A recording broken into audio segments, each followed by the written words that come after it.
Late Friday night, investigators dropped a metric ton of never-before-seen photos and documents from the King Road murders. Metric ton meaning 2,356 individual entries. 2,356. I'll tell you, one of those entries out of all of them stands out above all the others. It is the linchpin of this entire case against Bryan Kohberger. The single piece of physical evidence that turned a case built on phone pings and sightings of a white Elantra into a slam dunk, at least in the minds of the investigators. It's this, the knife sheath that was left behind at the murder scene.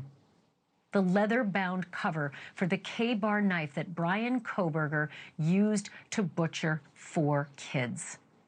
As I'm sure you're aware, the killer accidentally left behind the sheath in a top-floor bedroom next to the body of Maddie Mogan.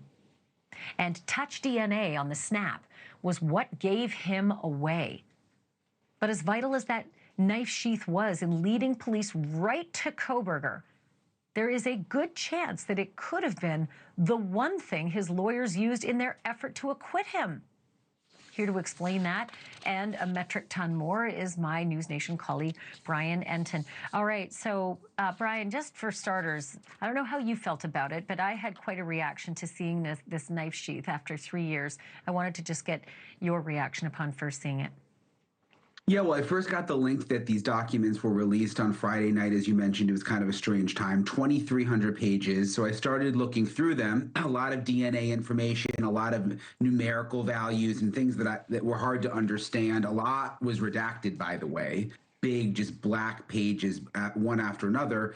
But then all of a sudden, I got to these photos of the knife sheath. And I guess my thought was just like, finally, because we had all sort of been waiting to see this. They had released a lot of crime scene photos already, but nothing with the knife sheath. It was just to think that this was the smoking gun evidence. I mean, what you're looking at right here is what made the case. And now we're able to see it with our own eyes.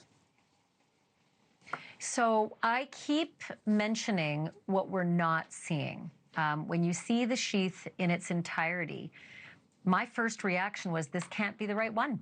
It's got to be another one. This one's far too clean. This was in a virtual bloodbath. There was a pitched battle. Kohberger apparently using either his fists or hands or some weapon on Kaylee, breaking her nose. There was blood on the walls. There was a pool of blood on the bed. And this thing is right beside that, that scene. How is it possible it looks like this? Yeah, I mean, look, we still don't know exactly how everything unfolded, and we may never know. He obviously took the knife sheath off of the knife before the attack. So, you look at it closely, there's several pictures that are included, and it doesn't appear that there's any blood on it. But we do know, and what you can't see is that there was DNA, which is what was so important, which is what's really solved the case. That snap button that you see right there, that's where they found that little piece of DNA that they were able to eventually trace back to Bryan Kohberger.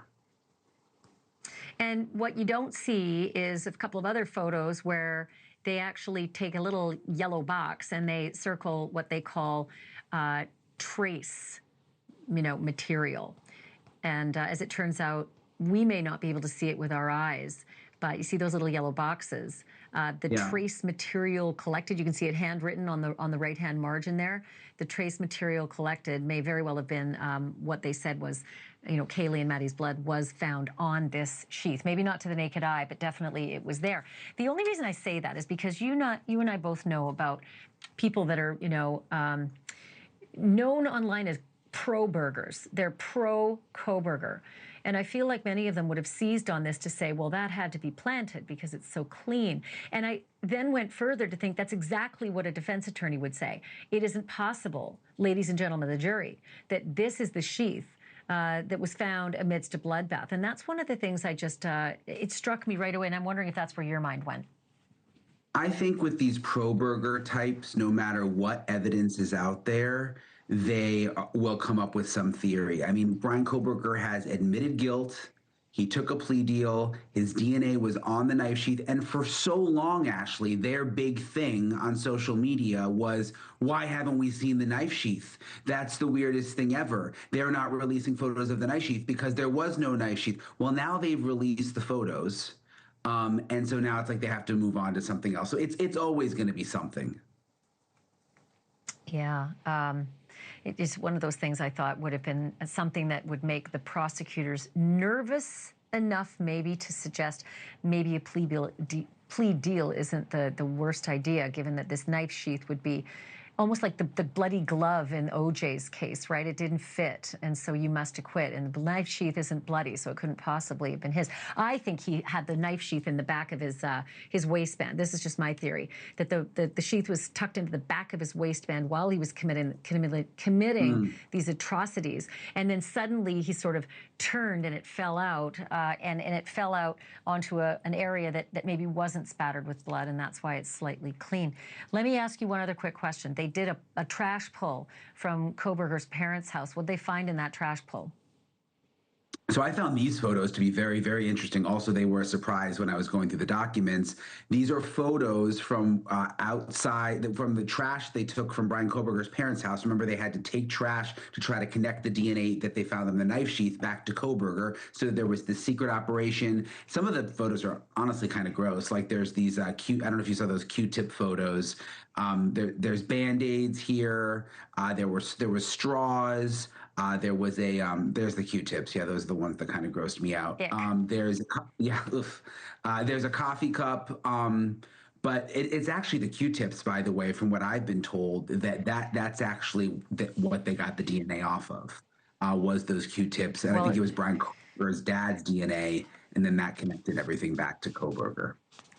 Well, all of these items right now, as gross as they are, DNA comes from gross stuff, you know. It comes from bodily fluids, and that's usually located on cups. It's located in earwax. It's located on a straw or a Band-Aid, all the skin cells. All of these gross things are gross for a reason. You can get DNA off of all. I think that's the straw. Again, your mouth is all over it. So earplugs, your DNA is just all over this stuff. This is key stuff, so I can understand why that would be so important. Thank you for watching. Subscribe below and download our NewsNation app right now on your phone, and you will get fact-based, unbiased news for all Americans.